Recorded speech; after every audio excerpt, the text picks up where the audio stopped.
Wish TV is focused on family and the community and is committed to sharing the stories of those who are making a difference every day. From the All Indiana Podcast Network and Wish TV, this is Behind the Eight Podcast with Wish TV's George Mallet.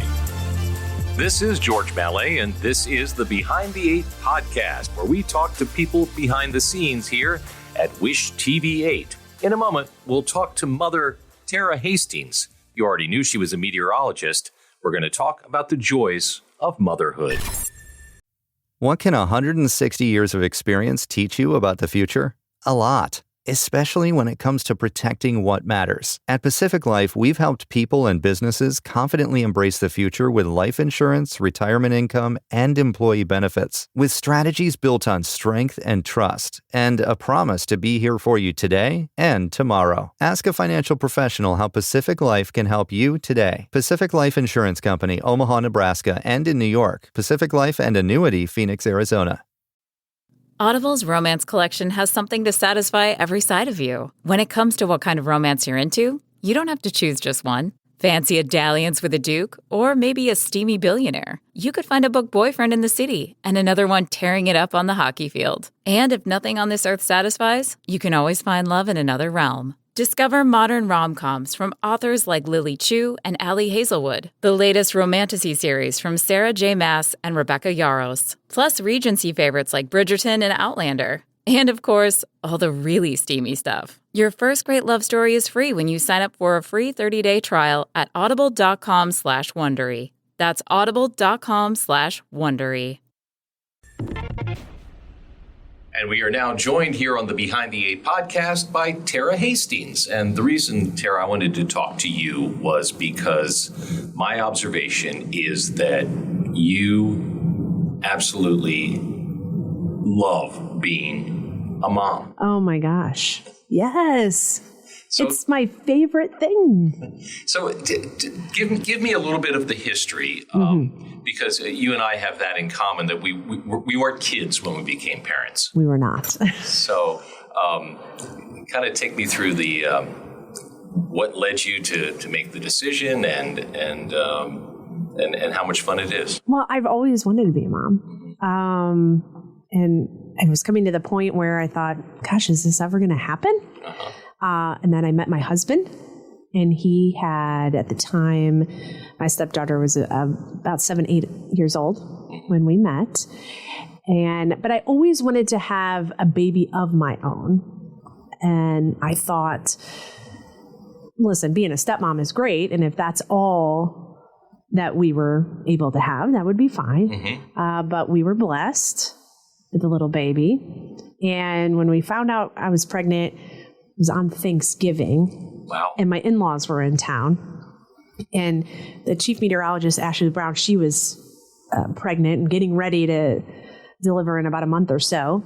And we were talking about her, and he walked in and he's like, "Oh, so you're having a baby?" And I was like, and my mother-in-law looks at him and she goes, "No, she's talking about her coworker." And I just kind of froze because I'm like, we had just found out that morning. I'm like, oh gosh, I'm lying to my in-laws already. But we were so overwhelmed and so excited. And I mean, everything I thought I knew about pregnancy and you have to throw all of that out the window, right? Because it varies for everyone. And I've always sort of felt like there are unique challenges in not having children when you're a kid. Yes. But there are also advantages in terms of, and you and I were talking about this when we weren't recording, about just having greater patience. Oh, yes. I have so much more patience now than I did before, I think, in my 20s and 30s, right? Especially, I think that goes to, over the last 5-6 years, I've been a caretaker for my dad who has early-onset Alzheimer's. And that has really provided me with a lot of patience. And I think that was very helpful, having to go through that span before becoming a mother. Really gave me the tools and just take it easy. And also kind of thinking on my feet. right? And listening to my gut instincts when something isn't right, advocating for my dad because he doesn't have the ability due to his disease to stick up for himself. Right. So that gave me the knowledge, I would say, and the patience to deal with a teething baby, which we just had over the weekend. 4 to 5 teeth she cut over the weekend. Woo. Now, how old is your daughter now? She is 10 months. Okay, so we really are in we haven't even gotten to what they always call the terrible twos. Oh, man, I thought those teeth coming in was a little rough. That was really bad. But if we're going to get them all, let's get them all done. Or not all of them, but, several at once, right? If it's any comfort going forward, my father always said that everybody should have a 2-year-old in the house at all times because they are just so entertaining. Oh, of course. Well, and the 10-month-old is really entertaining, along with the 10-year-old. I mean, we have my 10-year-old stepdaughter. Oh, she's got this really quick wit too, and she is just really entertaining. Comes up with all these funny jokes that she makes up herself, and very intelligent. I just look at her. I'm like, "Are you 10, really?" So, tell me about the challenges. I mean, you are arguably in the prime of your career. Yes. And you got a 10-month-old baby at home. Mm-hmm. So, to what extent does this tax your finite resources? Oh boy. There are some times when I come into work and I don't really have a lot of sleep. Mm-hmm. But I think, I moved about a year ago while I was still pregnant to the weekend daybreak shift. Uh-huh. And that just, I feel like, has provided me with so much more time in the afternoon to spend with my family on the weekends. And I really enjoy it. Mm-hmm. And I get done with work, I come home, sometimes the baby's still awake, sometimes she's napping, but I feel like I get so much more time with my husband and my stepdaughter and the baby in the afternoon. During the week, it can be a little taxing if I'm working, a night shift. I don't necessarily get to see her all that much or my family. But I think the key is having a really supportive partner.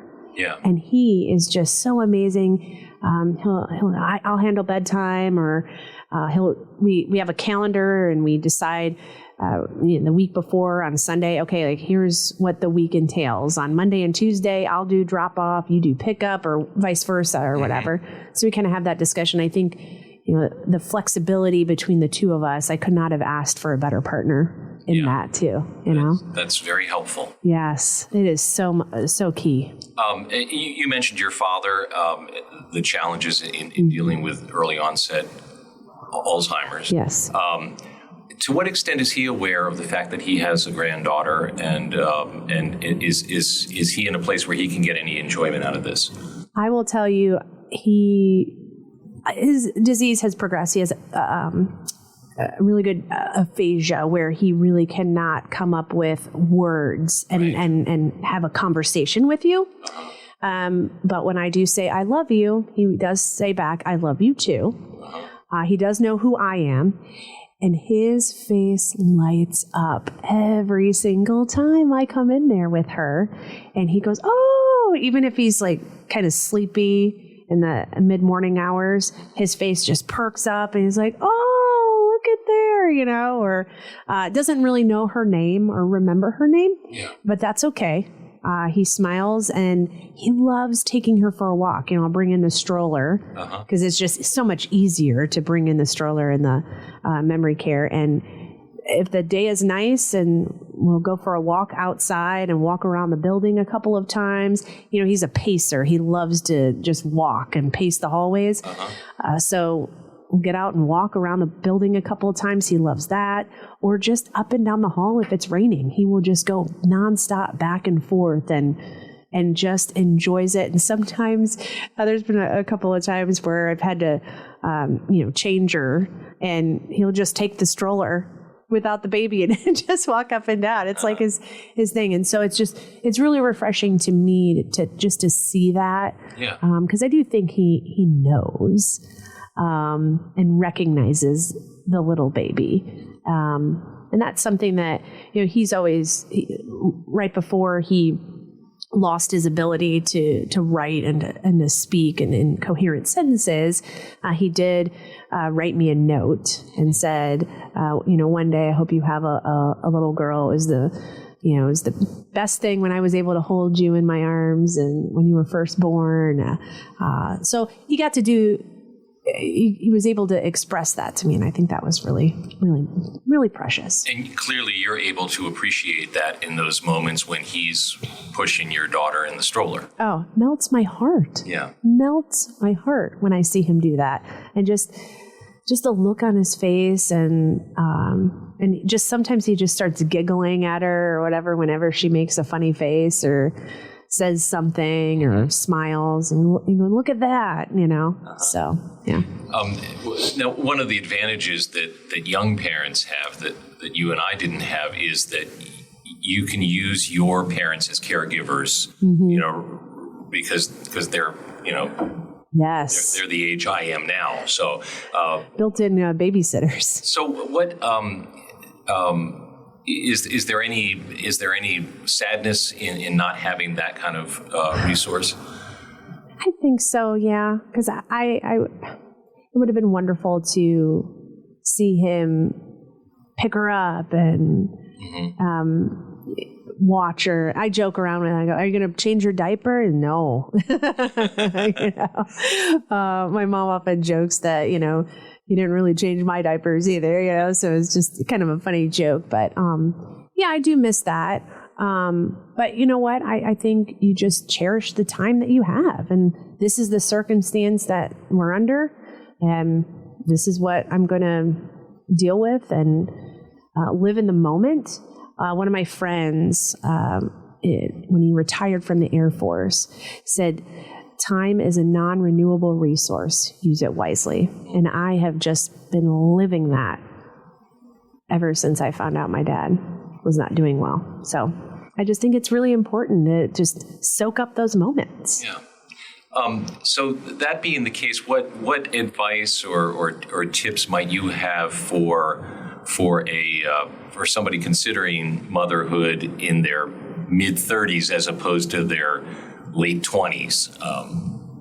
I would say, I feel like, first of all, I feel personally as women that our bodies, have evolved over the years. And I think it's more common that women are waiting and doing their best in their careers, living that life. And so I wouldn't worry too much about age as a number. Go ahead and do it. I mean, I was 41 when I got pregnant and gave birth at just shy of a couple weeks after I turned 42. And yeah, I was considered high risk and all this. And they watched me carefully, and I appreciated it. But you can wait. It's okay. Do what you need to do. Wait for the right person. Wait for the right time, right circumstance, and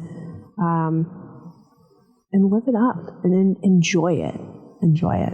So you and I were about 10 years apart in our lives when we became parents, and it's obviously different for fathers, but I can remember one of the doctors warning me, like pretty well into the pregnancy, that there was a greater chance of my son being on the autism spectrum. And all I could think was, why are we having this conversation? Right. I'm so happy that I'm going to be a dad. Exactly. So. And, and I had to do all the genetic testing and everything just to make sure. And then on one of my Facebook memories today just popped up that I was 32 weeks pregnant this time last year, and I had to do non-stress tests twice a week. So they would go in there, strap this little sensor to my belly and listen to the heartbeat. And at first I was really annoyed, but then I thought, okay, fine. Well, this is all just to ease their minds, make sure that I'm healthy, baby's healthy. We want a healthy pregnancy for a healthy birth. And so I was like, all right, fine. And it was neat that I was able to spend some extra time with her, just her and I think, listening to her heartbeat. And she had hiccups a lot so I was able to hear that. It was kind of cute. So. Well, Tara, I'm just wondering now if there's anything else that is that you feel is important you'd like to share with anybody considering parenthood. Oh gosh, patience. Got to be patient. And you know what? I think too. We were also worried about daycare. Me coming back to work. How are we going to find someone to watch the baby, and it'll all work out. My husband was not as freaked out as I was, and I was getting a little anxious about how are we going to find somebody, and something just happened to fall right into our lap when we weren't even expecting it. So just take a deep breath. It'll all end up working out. You will find a way, and just soak up all of the moments because they do go by fast. I feel like 10 months already. We're talking about planning her first birthday. It's going to be at the end of July already. Like, where did this time go? And becoming a parent's an act of faith, isn't it? It is. Oh, absolutely. She is Tara Hastings. You already knew she's an awesome meteorologist, and now you also know she's an awesome mom. Thanks for joining us today. And again, this is George Mallet. Thanks so much for joining us for the Behind the 8 podcast. Be sure to subscribe to this podcast and others on the All Indiana Podcast Network, and certainly follow us on Facebook. From the All Indiana Podcast Network, this is Behind the 8 podcast with Wish TV's George Mallet. Be sure to like, follow, and subscribe to this podcast wherever you get your podcasts. And connect for even more on Facebook and at wishtv.com.